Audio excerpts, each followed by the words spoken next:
जय माता दी। आप सभी को शारदीय नवरात्रि 2025 की ढेरों शुभकामनाएं। प्रिय दर्शकों, आज हम बात करेंगे आने वाले शारदीय नवरात्रि की। नवरात्रि आने वाली है और नवरात्रि की जो तैयारियां हैं वो भी आरंभ हो गई हैं। जो शारदीय नवरात्रि है इसका महत्व बहुत अधिक है। तो आज के इस वीडियो में हम बताएंगे कि नवरात्रि किस दिन से आरंभ हो रही है, कौन सा नवरात्रि किस दिन रहेगा, माता के किस रूप की पूजा किस दिन आपको करनी चाहिए। नवरात्रि में घट स्थापना जो की जाती है, आप जो चौकी लगाते हैं, चौकी बिछाते हैं, चौकी पर स्थापना जो करते हैं वो किस दिन करनी है, क्या शुभ मुहूर्त रहेगा। घट स्थापना करेंगे तो जो कलश स्थापित करते हैं उसमें क्या क्या वस्तुएं डालनी चाहिए और उसमें क्या उसकी प्रक्रिया है। साथ ही बताएंगे पूजा विधि क्या है, कलश की स्थापना करनी कैसे होती है। आपको बताएंगे खेतड़ी कब बोनी है, जवारे जो बोए जाते हैं वो कैसे बोए जाने चाहिए, कौन से वस्तु को कौन से स्थान पर रखना चाहिए। अखंड ज्योत यदि आप जलाना चाहते हैं तो उसकी क्या विधि है और क्या विधान है। क्या इस नवरात्रि के नियम रहेंगे, माता की सवारी क्या रहने वाली है, ये बड़ा महत्वपूर्ण होता है क्योंकि माता की सवारी के अनुसार उसका फल निर्धारित होता है। तो बताएंगे कि इस बार माता किस पर सवार होकर आ रही हैं। नवरात्रि में घटत बढ़त तो नहीं है, कम ज़्यादा तो नहीं है। इस प्रकार से संपूर्ण जानकारी आने वाली शारदीय नवरात्रि के विषय में आपको प्रदान की जाएगी। नवरात्रि इस बार थोड़ा जल्दी है, अक्टूबर में आती है ज़्यादातर, लेकिन इस बार सितंबर में ही आ रही है। तो बहुत कम समय रह गया है प्रिय भक्तों, इसीलिए आपके लिए जानकारी लेके आए हैं। जानकारी आरंभ करें उससे पहले आपसे निवेदन है कि वीडियो यदि थोड़ा सा भी उपयोगी लगे तो कृपया एक बार लाइक अवश्य कर दीजिएगा। माँ जगदम्बा का आशीर्वाद प्राप्त करने के लिए, अपने नवरात्रि अनुष्ठान की सफलता के लिए कमेंट बॉक्स में अवश्य लिखिएगा जय माता दी। माता आप सब पर कृपा करेंगी और आप सभी के दुखों का अंत करेंगी, खुशियों का आगमन होगा। आप देख रहे हैं देवभूमि ज्योतिष संस्थान का प्रतिष्ठित यूट्यूब चैनल देवभूमि धार्मिक। हम यहाँ पर सभी व्रत और त्योहारों की सही शास्त्रीय जानकारी प्रदान करते हैं। ज्योतिष शास्त्र और पंचांग के आधार पर आपको बताते हैं कि कौन सी तिथि कब है, व्रत आदि कब करना है, क्या विधि है, क्या नियम है और क्या गलती है जो आपको नहीं करनी है। यदि आप सभी व्रत और त्योहारों की सही शास्त्रीय जानकारी पाते रहना चाहते हैं तो कृपया चैनल को भी सब्सक्राइब कीजिए और बेल आइकन को प्रेस कीजिए। जब चैनल को सब्सक्राइब करेंगे तो वहां पर एक घंटी का निशान बना हुआ आएगा, उसको अवश्य दबाइएगा, तभी आपको हमारी सारी जानकारियां और सारे वीडियो प्राप्त होंगे, अन्यथा आपसे जानकारी छूट जाएगी। आइए जानकारी आरंभ करते हैं, बात करते हैं शारदीय नवरात्रि। प्रिय भक्तों, शारदीय नवरात्रि जो 9 दिन की माता के अनुष्ठान के दिन होते हैं। यूँ तो आप सभी जानते हैं कि वर्ष में 4 बार नवरात्रि आती है, 2 गुप्त नवरात्रि और 2 प्रत्यक्ष नवरात्रि। प्रत्यक्ष में जब संवत आरंभ होता है अप्रैल में, अप्रैल के महीने में इंग्लिश के अनुसार, और उस समय चैत्र मास की शुरुआत होती है। तो चैत्र मास में जो नवरात्रि आती है उसे चैत्र नवरात्रि कहते हैं। उसके बाद गुप्त नवरात्रि आती है आषाढ़ में, फिर शारदीय नवरात्रि आती है जो आने वाली नवरात्रि है, जिसमें भिन्न भिन्न प्रांतों में भिन्न भिन्न प्रकार से इसको मनाया जाता है। कलकत्ता आदि जो प्रांत हैं वहाँ पर इसमें विशेष रूप से माँ दुर्गा की पूजा की जाती है। 9 दिनों तक माँ दुर्गा के पांडाल सजते हैं, वहाँ पूजन होता है। वहीं यदि मध्य भारत और उत्तर भारत की बात करें तो इन 9 दिनों में यहाँ पर रामलीलाओं का मंचन होता है। कारण ये कि इसके बाद दशहरा आता है और दशहरे पे रावण का वध हुआ था, तो इसीलिए लंका दहन के साथ रावण वध तक की जो भी कथाएं हैं वो सभी रामायण में दिखाई जाती हैं। इस प्रकार से ये जो 9 और दशहरे का 10वां दिन, ये 10 दिन विशेष रूप से पूरे भारत में हर्षोल्लास के साथ मनाए जाते हैं। इन 9 दिनों में माता के 9 रूपों की पूजा तो विशेष रूप से की ही जाती है। पूरे भारत में आप कहीं भी चले जाइए, प्रतिदिन 9 दिनों के लिए माता की स्थापना होती है। बात करें कि इसके व्रत कितने करने चाहिए, कैसे करने चाहिए। प्रिय दर्शकों, नवरात्रि 9 दिवसीय विधान है, 9 दिनों का विधान है। अब इसमें व्रत जो है या तो आप 9 के 9 कर सकते हैं या फिर आप जोड़ा करते हैं। कुछ लोग जोड़ा कैसे करते हैं कि पहले के 2 कर लिए या अंतिम 2 कर लिए, और अब तो ऐसा भी हो गया है कि पहला और आखिरी कर लिया। सुविधा के अनुसार इसको बांट दिया गया है। शास्त्रीय विधान ये कहता है कि जितने भी आपसे व्रत हो पाएं उतने आपको करने चाहिए। 9 का विधान है, 9 करते हैं उत्तम है, अन्यथा जितने हो जाएं आपको कर लेने चाहिए। माता अवश्य ही आपको आशीर्वाद प्रदान करती है। मैं घट स्थापना की बात करूंगा, खेतड़ी कब और कैसे बोनी है उसकी बात करूंगा, लेकिन जो मूल जो नियम है ना नवरात्रि के, उनको मैं एक बार संक्षेप में सार रूप से आपको बता देता हूँ। तो इस प्रकार से तो ये व्रत किया जाता है। व्रत जो होता है नवरात्रि का, ये फलाहारी होता है। फलाहारी कैसे? केवल इसमें फल आहार ही लिया जाता है, अन्न नहीं खाया जाता है, इसका ध्यान रखें। केवल फलाहार के साथ ही ये व्रत आपको करना चाहिए, चाहे आप 9 दिन के कर रहे हैं, चाहे 1 कर रहे हैं, 2 कर रहे हैं, जब भी कर रहे हैं। फल आहार दिन में सुबह के समय सूर्योदय से पहले उठ के स्नान आदि करके और माता की पूजा की जाती है विधि विधान से। पूजन के बाद में माता के चरणों में मन को लगाते हुए, शांत चित्त रहते हुए भक्ति भाव से दिन को व्यतीत किया जाता है। सायंकाल को फल आहार किया जाता है। ऐसा अलग बात है कि अगर किसी की शारीरिक क्षमता अलग है या कोई परेशानी होती है तो बीच में जूस भी ले लेते हैं लेने वाले, और दूध भी ले लेते हैं। लेकिन व्रत का नियम फलाहारी है कि आपको केवल एक ही बार इसमें फल आहार करना चाहिए। सायंकाल को फलाहार का नियम कहा गया है।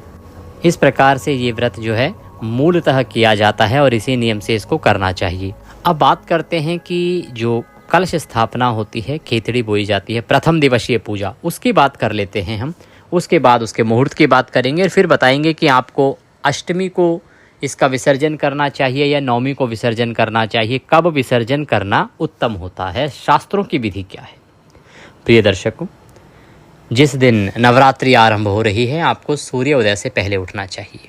उठने के बाद स्नान आदि से निवृत्त हो जाइए, स्वच्छ वस्त्र धारण कर लीजिए और आपका जो भी पूजा स्थल है जहाँ पर आप माता की पूजा करते हैं, अगर आप जोत जगाते हैं और खेतड़ी बोते हैं, चौकी सजाते हैं, तो उस स्थान की अच्छे से साफ़ सफाई कीजिए। सारी सामग्री को एकत्र करके रख लीजिए। सामग्री जो है वो क्या क्या होनी चाहिए उसको नोट कर लीजिए। इसको एक दिन पहले ही ला के रख लीजिएगा। सामान्य से सामान्य पूजा विधि मैं आपको बता रहा हूँ, जिसको कि प्रत्येक मनुष्य, प्रत्येक व्यक्ति अपने घर में कर सके। इसके लिए माता की कोई चित्र या प्रतिमा आपके पास होनी चाहिए, कोई तस्वीर होनी चाहिए। उनको विराजमान करने के लिए, स्थापित करने के लिए चौकी लीजिए। चौकी पर बिछाने के लिए लाल रंग का वस्त्र ले लीजिए। इसके अतिरिक्त रौली, मौली, पान, सुपारी, लौंग, इलायची, धूप, दीप और नैवेद्य में फल ले लीजिएगा। इसके अतिरिक्त इत्र अवश्य लीजिएगा, जनेऊ लीजिएगा। पान का पत्ता मैंने आपको बताया है, तो पान के पत्ते आप कम से कम 2 लीजिएगा। पंचामृत बनाने के लिए कच्चा दूध, दही, घी, शहद और शक्कर लीजिएगा। माता को अर्पित करने के लिए विशेष रूप से चुनरी लीजिएगा। श्रृंगार की वस्तुएं भी अगर आप ले पाएं तो उत्तम रहेगा। माता का दरबार कैसे सजाना है ये आपकी अपनी इच्छा है, अपनी क्षमता है। जैसे आप सजाना चाहें वैसे सजा सकते हैं। अगर आपको बहुत अधिक सजाना है तो उसकी सामग्री लीजिए, अन्यथा पूजा के लिए जो चाहिए वो मैंने आपको बता दिया है। ये सारी सामग्री आप एकत्र कर लीजिए। एक तांबे का लोटा लीजिए, उसमें पहले गंगा जल भरिए, फिर शुद्ध जल भरिए। और खेतड़ी बोने के लिए मिट्टी का एक सकोरा आपके पास आएगा, सकोरा ही कहते हैं उसको, खेतड़ी बोने के लिए। इसमें एक बार ध्यान दीजिएगा, बहुत सारे लोग जो हैं प्लास्टिक के किसी बर्तन में खेतड़ी बोते हैं, जो कि अनुचित है, कभी नहीं बोनी चाहिए। सबसे उत्तम होता है मिट्टी का एक सकोरा आता है, मिट्टी का एक पात्र आता है खेतड़ी बोने के लिए, वह लीजिए। और उसमें भरने के लिए जो मिट्टी आती है, उपजाऊ मिट्टी होती है, वह अवश्य लीजिएगा। 50 ग्राम जौ बहुत रहेंगे, 50 ग्राम जौ ले लीजिएगा। कलश की अगर आप स्थापना कर रहे हैं तो कलश स्थापना के लिए मिट्टी का कलश ले सकते हैं, या घर में कोई कलश आपके पास है तांबे का या लोटा आदि भी ले सकते हैं कलश के रूप में। उसमें डालने के लिए सुपारी लीजिएगा, हल्दी की गांठ लीजिएगा, थोड़ी सी दूर्वा लीजिएगा, एक चांदी का सिक्का अवश्य ही ले लीजिएगा। उस पर रखने के लिए पूर्ण पात्र होना चाहिए, और एक नारियल लीजिएगा। नारियल पर लपेटने के लिए लाल रंग का वस्त्र या फिर मौली का भी प्रयोग आप कर सकते हैं। नारियल यदि पानी वाला मिल जाए उत्तम है, और जटा वाला लीजिएगा। कुछ लोग छिला हुआ नारियल ले आते हैं, वो नहीं चलता इसमें। श्रीफल में जटा वाला पूरा नारियल लीजिएगा। अखंड ज्योत यदि आप जलाना चाहते हैं तो अखंड ज्योत के लिए आपके पास पात्र होना चाहिए। अगर आपके पास बड़ा दीपक है तो उत्तम है, आप ला सकते हैं तो लाइएगा, अन्यथा किसी बड़ी कटोरी आदि में भी आप अखंड ज्योत जला सकते हैं। कटोरी या बड़ा कटोरा जो लीजिए, उसमें भी अखंड ज्योत जला सकते हैं बड़ी बत्ती बनाने के बाद। घी की जहाँ तक बात है, 9 दिन में लगभग 1.5 किलो घी लग जाता है हमारे यहाँ। आपके यहाँ कितना लगेगा जो आप देखिएगा। कई बार ज्योत ज़्यादा तेज़ चलती है तो ज़्यादा भी लगता है, पर लगभग 1 से 1.5 किलो घी लगता है। 1 किलो घी आप अवश्य ला के रख लीजिएगा अगर आपको 9 दिन तक ज्योत जलानी है तो। पंच पल्लव ले आइएगा, आम के पत्ते या अशोक के पत्ते, दरबार पर सजाने के लिए भी ला सकते हैं, अन्यथा जब आप कलश पर रखेंगे उसके लिए तो चाहिएंगे ही। आपको कम से कम आधा किलो चावल की आवश्यकता होगी, या 250 ग्राम चावल 250 ग्राम गेहूं ले लीजिएगा, क्योंकि कुछ तो कलश के नीचे रखे जाएंगे, कुछ उसके पूर्ण पात्र में रखे जाएंगे और कुछ पूजा में प्रयोग होंगे। ये सारी सामग्री है जो आपने एकत्र कर लेनी है एक दिन पहले ही, क्योंकि पूजा का मुहूर्त जो है वो सुबह सुबह का रहने वाला है। तो ये सारी सामग्री एकत्र कर लीजिए, स्नान आदि से निवृत्त होइए और सारा सामान एकत्र कीजिए। लोटा लीजिए तांबे का, उसमें पहले गंगा जल भरिए, फिर शुद्ध जल भरिए और उत्तर दिशा की ओर मुख करके बैठ जाइए। उत्तर दिशा में उपयुक्त स्थान ना हो तो पूर्व की ओर मुख करके भी बैठ सकते हैं। अब एक फूल लीजिए और फूल से जो लोटे में जल लिया है ना, उस जल से छींटे दीजिए सभी सामग्री पर और स्थान पर। इससे वह स्थान शुद्ध हो जाएगा, पवित्र हो जाएगा। ओम पवित्र हो पवित्रवांग सर्वांग वस्तांग तो विवाम यह स्मरेत पुंडरीकाक्षम सभयंतरः शुचिः ओम। इस प्रकार से जल के छींटे देके आपने स्थान को पवित्र किया है और शुद्ध किया है। स्थान को शुद्ध करने के बाद, पवित्र करने के बाद, सबसे पहले चौकी लीजिए, चौकी को बिछाइए, उस पर लाल रंग का जो वस्त्र है उसको बिछाइए, उस पर माता की तस्वीर को स्थापित कीजिए, उनके सीधे हाथ की ओर घी का दिया रखिए, धूप रखिए, और अगर आप अखंड ज्योत जला रहे हैं तो उसकी स्थापना कीजिए। कलश रखना है, कलश को रखने के लिए आप चावल से अष्टदल कमल बना सकते हैं, वो हम आपको वीडियो में आगे बना के भी दिखाएंगे। और अगर ना बने तो कोई बात नहीं, आप थोड़े चावल ले लीजिएगा या गेहूं हो तो गेहूं लीजिएगा और उसके ऊपर कलश को स्थापित कर दीजिएगा। तस्वीर को स्थापित किया, कलश को स्थापित किया और आपने अखंड ज्योत अगर जला रहे हैं उसको स्थापित किया। मिट्टी का जो सकोरा है जिसमें आपने जवारे बोने हैं, खेतड़ी बोनी है, उसको अच्छे से धो लीजिए। धोने के बाद उसमें मिट्टी भर दीजिए, मिट्टी भर के और उसको रख दीजिए। थोड़ी मिट्टी बचा लीजिएगा, क्योंकि जवारे बोने के बाद, जौ बोने के बाद ऊपर से भी मिट्टी डाली जाती है ना। ये सब चीज़ें आपने रख ली हैं।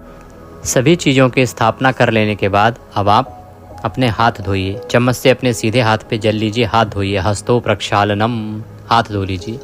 हाथ धो के 3 बार एक एक मंत्र पर एक एक चम्मच जल आप ग्रहण करेंगे, जल आचमनी करेंगे। ओम माधवाय नमः, ओम केशवाय नमः, ओम नारायणाय नमो नमः। जल आचमनी करने के बाद अपने आप को तिलक कीजिए और मौली बांधिए। अब हम भगवान का पूजन आरंभ करेंगे और स्थापना आदि का कार्य आरंभ करेंगे। सबसे पहले आप अपने सीधे हाथ में जल लीजिए। जल लेने के बाद 1 रुपये का सिक्का उसमें दक्षिणा के रूप में कम से कम रखिए। थोड़े से अक्षत और फूल ले लीजिए और संकल्प करेंगे हम पूजन का और व्रत का।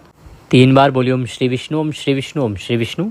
अपना नाम, अपना गोत्र, जिस स्थान पर बैठकर आप संकल्प कर रहे हैं वहाँ का मकान नंबर, क्षेत्र का नाम, शहर का नाम, आश्विन मासे शुक्ल पक्षे प्रतिपदायाम पुण्यतिथियों, आयु आरोग्यता प्राप्त्यार्थाय, सुख संपत्ति प्राप्त्यार्थाय, नव दुर्गा प्रसन्नार्थाय। प्रथम नवरात्रि दिवसस्य चौकी स्थापना, कलश स्थापना च अखंड ज्योत पूजन च व्रत पूजन संकल्पम संकरिष्ये। बोली सौ श्री विष्णु शरणौ शरणम प्रपद्ये।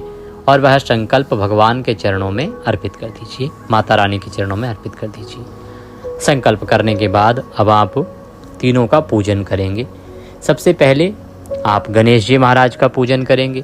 गणेश जी महाराज का पूजन आप कलश के साथ ही कर सकते हैं, क्योंकि कलश में सभी देवताओं का वास होता है। तो जो सामग्री हमने कलश में डालने के लिए बोली थी वो सारी सामग्री पहले कलश में डालिए, उसमें जल भरिए, उसके ऊपर पूर्ण पात्र रखिए। पूर्ण पात्र रखने के बाद उसके ऊपर पंचपल्लव आप लगाएंगे पूर्ण पात्र के साथ। पंचपल्लव में आप अशोक के या पान के पत्ते ला सकते हैं। कुछ लोग क्या करते हैं 5 पत्ते अलग अलग करके ले आते हैं, नहीं, ये साबुत पूरी डंडी लाई जाती है और उसी को रखा जाता है। उसमें 5 भी आ सकते हैं, 7 पत्ते भी आ सकते हैं, ठीक है जी। इसको अलग अलग पत्ते नहीं करने होते, पूरी डंडी सहित साबुत रखिएगा। इसको जो सामग्री है कलश की उसमें डालिएगा। तदोपरांत इसके ऊपर आप थोड़े से गेहूं या चावल रख दीजिएगा पूर्ण पात्र में, खाली नहीं रखा जाता। और उसके ऊपर आप रखेंगे श्रीफल नारियल को। नारियल रखने से पहले उस पर लाल रंग का कपड़ा अगर है तो वो लपेट दीजिएगा, या तो आप मौली लपेट दीजिएगा। इसको इस प्रकार से स्थापित कीजिएगा कि नारियल का जो मुख है ना वो आपकी तरफ होना चाहिए। जब आप बैठे हैं तो आपकी ओर मुख होना चाहिए। इस प्रकार से नारियल को रखिएगा। जवारे का जो आपने सकोरा है उसमें मिट्टी भर दी है धो के आपने। अब आप थोड़े से जवारे जो जौ आपने बोने हैं ना, उनको क्या कीजिएगा कि आधे घंटे के लिए ना भिगो के रख दीजिएगा किसी कटोरी में, किसी पात्र में। इसका लाभ ये होगा कि जो खराब जौ होंगे वो ऊपर पानी के तैर जाएंगे, उनको फेंक दीजिएगा क्योंकि वो खराब हैं। बाकी जो जौ हैं उनको धीरे धीरे करके थोड़े थोड़े उसके अंदर डाल दीजिएगा और ऊपर से एक पतली सतह मिट्टी की डाल दीजिएगा। पानी के थोड़े उसमें छींटे दे दीजिएगा। इस प्रकार से आप जवारे बो लीजिएगा। अब हम पूजन की बात करते हैं। तो इसमें सबसे पहले गणेश जी महाराज का पूजन किया जाता है। गणेश जी महाराज का पूजन कलश के साथ भी कर सकते हैं। कलश देव का पूजन किया जाएगा। अखंड ज्योत प्रज्वलित की जाएगी। जो जवारे का पात्र है उसका पूजन किया जाएगा और देवी की पूजा की जाएगी। अब मैं क्योंकि सबकी पूजा विधि यहाँ बताऊँगा तो वीडियो हो जाएगा बहुत बड़ा। मैं आपके लिए पूजा विधि का अलग से वीडियो बनाऊंगा, उसमें मंत्रों के साथ आपको बताऊंगा कि कैसे आपको पूजन करना है। केवल उस वीडियो को आप चला लेंगे तो उसके अनुसार ही आप पूजन करते चले जाइएगा। इस प्रकार से स्थापना हो गई और फिर पूजन करना है और प्रतिदिन आपको 9 दिवसीय पूजन करना है। ध्यान दीजिएगा, बड़ी बात यह कि 9 दिन तक पूरी पूजा होगी इसमें। कुछ लोग कहते हैं जी हमारे यहाँ तो अष्टमी होती है। आपके यहाँ अष्टमी होती होगी, लेकिन अष्टमी का अभिप्राय ये नहीं है कि आप चौकी को ही अष्टमी को उठा देंगे, नहीं। इसका अभिप्राय ये है कि आपके यहाँ पर माता की पूजा अष्टमी को होती है, ये माना जाना चाहिए। लोग क्या करते हैं, अष्टमी होती है बस अष्टमी को ही चौकी का विसर्जन कर देते हैं, जवारे का विसर्जन कर देते हैं। ये अनुचित व्यवस्था है। शास्त्रीय विधान है माता का 9 दिन का। आप एक बात बताइए, स्वयं सोचिए, माता के 9 रूप हैं। नवदुर्गा का पूजन नवरात्रि में कहा गया है। जब आपने 8वें दिन ही चौकी उठा दी तो नवी दुर्गा का पूजन कब करेंगे? आप छोड़ देंगे क्या? स्वयं आप विद्वान लोग हैं, पढ़े लिखे लोग हैं आज के समाज में, आप स्वयं विचार कीजिए। भ्रम क्या हो गया है कि जैसे आप देखते हो किसी के शीतला माता की पूजा सप्तमी को होती है, किसी के अष्टमी को होती है, किसी के वार के अनुसार होती है, तो वैसे ही जो दुर्गा पूजा जो कही गई है ना, वो किसी के यहाँ अष्टमी को कही गई है, किसी के यहाँ नवमी को कही गई है। अब लोगों ने उसको विसर्जन से जोड़ दिया है कि जी हमारे तो अष्टमी होती है तो अष्टमी को कंजक बिठा दी, अष्टमी को ही आपने जवारे बो दी। नहीं साहब, आपके यहाँ दुर्गा माता की पूजा अष्टमी को करनी है, पर आपने अगर चौकी स्थापित की है, अनुष्ठान रखा है, तो वो पूरे 9 दिन का ही होगा और विसर्जन नवमी को भी नहीं होता, दशहरे के दिन होता है। अब निर्भर करता है, कई बार तिथि जो है नवमी वाले दिन ही दोपहर बाद आ जाती है तो उस दिन हो जाता है, अन्यथा वो अगले दिन होता है। इसके विषय में पारण की जब जानकारी मैं लेके आऊँगा तो उसमें आपको विस्तार से समझा दूंगा। पर ध्यान रखिएगा कि चौकी जो है वो पूरे 9 दिन आपके घर में पूजित होगी, 9 दिन आपने पूजन करना है। अब जानते हैं कि आपका जो प्रथम नवरात्रि है वो किस दिन से शुरू हो रहा है और बाकी जो नवरात्रि होंगे वो कब कब होंगे, कौन सा नवरात्रि कब कब है। प्रिय दर्शकों, जो नवरात्रि की शुरुआत हो रही है, ये शुरुआत हो रही है 22 तारीख से। 22 सितंबर को प्रथम नवरात्रि है। 22 तारीख को सूर्य के मुख से प्रतिपदा है, इसीलिए प्रथम नवरात्रि होगी और इसी दिन आपने चौकी बिठानी है, माता की स्थापना करनी है और अनुष्ठान को आरंभ करना है 22 तारीख को। शुभ मुहूर्त की अगर हम बात करें तो प्रिय दर्शकों, इसका शुभ मुहूर्त रहेगा सुबह सुबह सूर्य उदय के साथ ही जो शुभ मुहूर्त है वो आरंभ होगा, क्योंकि उत्तम चौघड़िया है। 6:13 पर सूर्य उदय है, 6:13 से और 7:43 तक का जो समय है ये बड़ा उत्तम है। इसमें आप कर सकते हैं कलश स्थापना। इसके बाद 1.5 घंटे का जो है वो चौघड़िया खराब है, काल का समय आएगा, उसमें नहीं करना है। इसीलिए फिर आप इसको कर सकते हैं 9:15 बजे से और 11:15 बजे तक। ये उत्तम मुहूर्त है, इसमें आप घट स्थापना कीजिए, कलश स्थापना कीजिए, बड़ा कल्याणकारी रहेगा। नवरात्रि की अगर बात करें तो प्रथम नवरात्रि जो है वो 22 सितंबर को है, माँ शैलपुत्री की पूजा करेंगे। द्वितीय नवरात्रि माँ ब्रह्मचारिणी की पूजा 23 को होगी। 24 को चंद्रघंटा की पूजा है। माता के चंद्रघंटा स्वरूप की पूजा जो है वो तीसरे नवरात्रि पे होती है और 25 तारीख को भी इस बार तृतीया जो है ना वो बढ़ गई है। तीसरा नवरात्रि इस बार 2 दिन हो गया है, इसीलिए इस बार नवरात्रि एक अधिक होगा। तीसरा नवरात्रि 2 दिन का होगा। 26 को चौथा नवरात्रि की कुष्मांडा माता की पूजा होगी। 27 को स्कंद माता की, 28 को कात्यायनी माता की, 29 को माँ कालरात्रि की, 30 को माँ सिद्धिदात्री की और 1 अक्टूबर को माँ महागौरी की पूजा के साथ नवमी होगी। इस प्रकार से अष्टमी 30 को रहेगी और नवमी रहेगी 1 तारीख को, महानवमी जिसको कहते हैं, और दशहरा रहेगा 2 अक्टूबर को। ये आने वाला जो नवरात्रि है उसका पूरा मैंने आपको शेड्यूल बता दिया है कैसे रहने वाला है। इसको ध्यान से देख लीजिएगा। बाकी प्रतिदिन मैं आपको माता के सभी रूपों का पूजन बताऊंगा कि कौन से दिन माता के किस रूप का पूजन आपको कैसे करना है, क्या भोग लगाना है, क्या मंत्र रहेगा, ये मैं आपको प्रतिदिन जानकारी देता रहूँगा। प्रतिदिन की जो कथा होगी माता के स्वरूप की, वह भी मैं आपको प्रत्येक दिन अपने चैनल पर सुनाता रहूँगा। तो चैनल पर नए हैं तो सब्सक्राइब कर लीजिए और बेल आइकन को अवश्य दबाइएगा, क्योंकि ये एक ज्योतिष संस्थान का चैनल है। यहाँ पर सभी प्रकार की जो जानकारियाँ हैं वो पंचांग और ज्योतिष शास्त्र के आधार पर ही दी जाती हैं। इसके अतिरिक्त यदि आप दिवाली पूजन के लिए बुकिंग करना चाहते हैं तो आप नंबर नीचे आ रहा है उस पर संपर्क कर सकते हैं। दक्षिणा आदि यदि कुछ भी भेजना चाहते हैं तो 900 से जो नंबर आ रहा है उस पर भेज सकते हैं। ये थी जानकारी नवरात्रि के विषय में। कुछ पूछना चाहते हैं, कहना चाहते हैं तो कमेंट बॉक्स में अवश्य लिख के पूछ सकते हैं, कह सकते हैं। माता रानी सब पर कृपा करें। जय माता दी।